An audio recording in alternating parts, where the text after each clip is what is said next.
জানিয়ে দিব এই মুহূর্তে হাতে পাওয়া গুরুত্বপূর্ণ আপডেট সংবাদের শিরোনাম। শুরুতেই থাকছে লড়াই করে বাঁচতে হবে, বঙ্গবন্ধু শিখিয়ে গেছে বলে মন্তব্য পলকের। এদিকে ছাত্রদলকে কড়া বার্তা শিবিরের সভাপতির। আরও জানাবো নির্বাচনে ডিসিদের সর্বোচ্চ ক্ষমতা প্রয়োগের নির্দেশনা।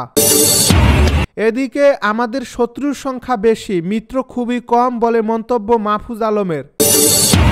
জানিয়ে দিব খুলনায় যুবদল নেতা মাহবুবুর রহমান বহিষ্কার।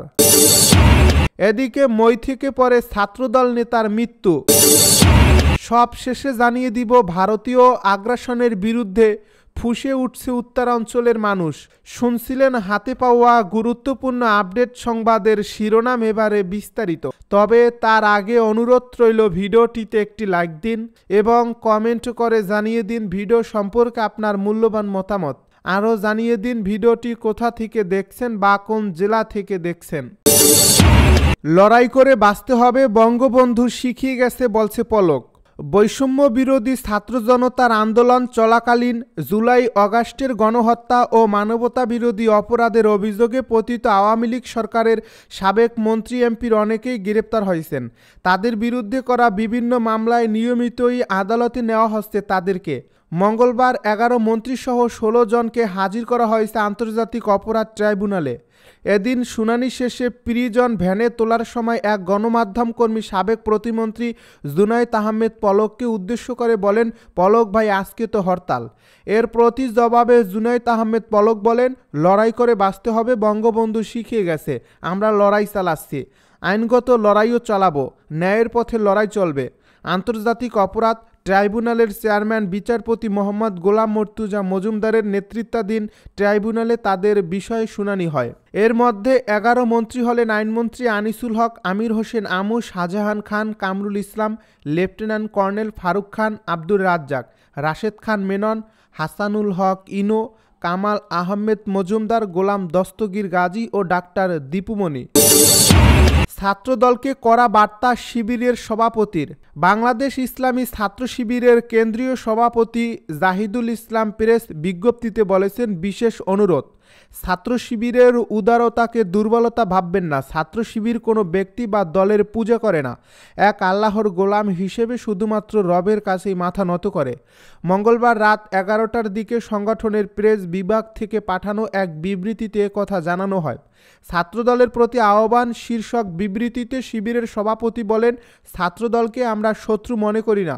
আমাদের লড়াই ফ্যাসিবাদের বিরুদ্ধে। তাদেরকে সরাসরি কিংবা কৌশলে অনেকবার বোঝানোর চেষ্টা করছি, অতীত থেকে শিক্ষা নিয়ে গঠনমূলক ছাত্র রাজনীতির ধারায় ফিরে আসুন।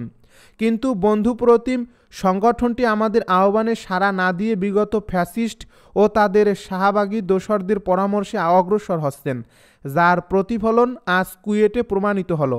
প্রশ্ন করেন শিবিরের সভাপতি, আজকের ঘটনা আর জুলাই আগস্টে ছাত্রলীগের কর্মকাণ্ডের মধ্যে পার্থক্য কোথায়? যদিও ছাত্রদল জানিয়েছে হামলা তাদের উপরই হয়েছে। জাহিদুল ইসলাম বলেন, আবারও বলছি, আমরা আপনাদের শত্রু নই। বিগত সময়ে আপনাদের যতটুকু ত্যাগ তার স্বীকৃতি দিতে আমরা কৃপণতা করি না, কিন্তু আপনারা হাঁটছেন ঠিক আগের মতো উল্টো পথে, দখলদারিত্বের মনোভাব পরিহার করে শিক্ষা ও সেবামূলক ছাত্র রাজনীতির ধারায় ফিরে আসুন। নতুন বাংলাদেশ বিনির্মাণে সামর্থ্যের আলোকে ভূমিকা রাখুন। নির্বাচনে ডিসিদের সর্বোচ্চ ক্ষমতা প্রয়োগের নির্দেশনা। মঙ্গলবার জেলা প্রশাসকদের সঙ্গে বৈঠক শেষে সাংবাদিকদের সঙ্গে কথা বলেন তিনি।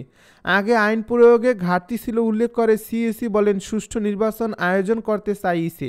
নির্বাচনে আইনের সর্বোচ্চ প্রয়োগ করবে ইসি।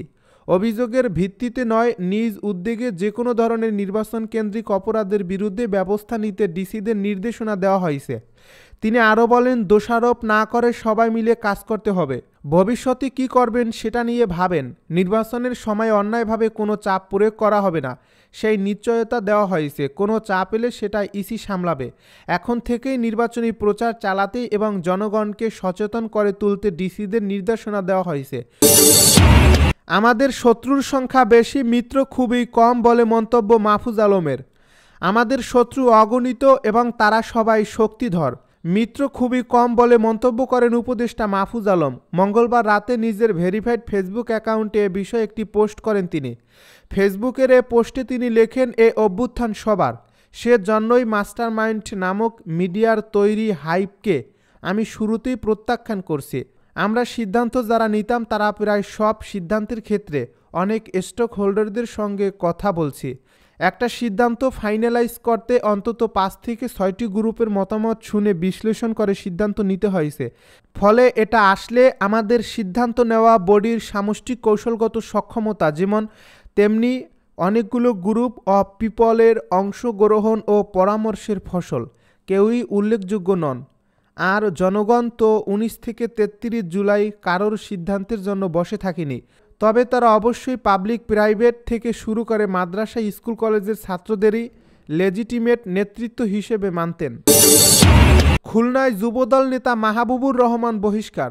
দলীয় শৃঙ্খলা পরিপন্থী কর্মকাণ্ডে জড়িত থাকার অভিযোগে খুলনার দৌলতপুর থানা যুবদলের সহসভাপতি মাহবুবুর রহমানকে দল থেকে বহিষ্কার করা হয়েছে। বুধবার জাতীয়তাবাদী যুবদল কেন্দ্রীয় নির্বাহী কমিটির দপ্তর সম্পাদক নুরুল ইসলাম সোহেল স্বাক্ষরিত এক সংবাদ বিজ্ঞপ্তিতে এ তথ্য জানানো হয়। এ বিজ্ঞপ্তিতে বলা হয়, দলীয় শৃঙ্খলা পরিপন্থী কর্মকাণ্ডে জড়িত থাকার অভিযোগে খুলনা জেলা শাখার দৌলতপুর থানা যুবদলের সহসভাপতি মাহবুবুর রহমানকে দল থেকে বহিষ্কার করা হয়েছে। বহিষ্কৃত নেতৃবৃন্দের কোনো অপকর্মের দায়িত্ব দল নেবে না। যুবদলের সকল পর্যায়ের নেতাকর্মীদের তার সঙ্গে সাংগঠনিক সম্পর্ক না রাখার নির্দেশনা প্রদান করা হয়েছে। এতে বলা হয়, যুবদলের সভাপতি আব্দুল মোনায়েম মুন্না ও সাধারণ সম্পাদক মোহাম্মদ নুরুল ইসলাম নয়ন ইতিমধ্যে এ সিদ্ধান্ত কার্যকর করেছেন। মই থেকে পরে ছাত্রদল নেতার মৃত্যু। বাগেরহাটের ফকিরহাটে মই থেকে পরে সাবেক ছাত্রদল নেতা ফকির আসাদুর রহমান মারা গেছেন। মঙ্গলবার বিকেল 3টার দিকে নিজ বাড়িতে এ মর্মান্তিক মৃত্যুর ঘটনা ঘটে। ফকির আসাদুর রহমান উপজেলার সাতছইয়া গ্রামের ফকির আলীর ছেলে। তিনি ফকিরহাট সদর ইউনিয়ন শাখার ছাত্রদলের সাবেক সভাপতি ছিলেন। বিষয়টি নিশ্চিত করেছেন খুলনা মহানগর ছাত্রদলের সাবেক সহ সাংগঠনিক সম্পাদক শাহরিয়ার রাব্বি। পারিবারিক সূত্রে জানা গেছে, আজ বিকেল 3টার দিকে ঘরের পাশে রাখা বাঁশের মইয়ের সাহায্যে মুরগির ঘরের চালা দেখতে ওঠেন আছাদুর। তখন হঠাৎ পা পিছলে সেখান থেকে নিচে পড়ে গেলে অজ্ঞান হয়ে পড়েন। এ সময় বাড়িতে থাকা স্ত্রী আশপাশের লোকজনের সহায়তায় তাকে উদ্ধার করে ফকিরহাট উপজেলা স্বাস্থ্য কমপ্লেক্সে নিয়ে গেলে কর্তব্যরত চিকিৎসক মৃত ঘোষণা করেন। ভারতীয় আগ্রাসনের বিরুদ্ধে ফুঁসে উঠছে উত্তরাঞ্চলের মানুষ। তিস্তার পানির ন্যায্য হিস্সা থেকে বঞ্চিত রাখা ভারতীয় আগ্রাসনের বিরুদ্ধে ফুঁসে উঠেছে উত্তরাঞ্চলের মানুষ। প্রতিবাদ আর ক্ষোভের আগুনে মশাল প্রজ্বলন করে তিস্তা অববাহিকা জুড়ে প্রতিবাদ জানিয়েছে তিস্তা পাড়ের কয়েক লাখ মানুষ। মঙ্গলবার সন্ধ্যা পারে 7টার দিকে তিস্তা নদী রক্ষা আন্দোলনের 48 ঘন্টার কর্মসূচির অংশ হিসেবে রংপুরের 5 জেলার 11টি পয়েন্টে একযোগে প্রতিবাদের অংশ হিসেবে মশাল প্রজ্বলন করা হয়। এদিকে বুধবার ভোরে আনুষ্ঠানিকভাবে শেষ হবে 48 ঘন্টার লাগাতার কর্মসূচি। সোমবার সকাল থেকে শুরু হয়েছিল এই লাগাতার কর্মসূচি। জাগো বাহে তিস্তা বাঁচাই স্লোগানে তিস্তা নদী রক্ষা আন্দোলন এ কর্মসূচি দেয়।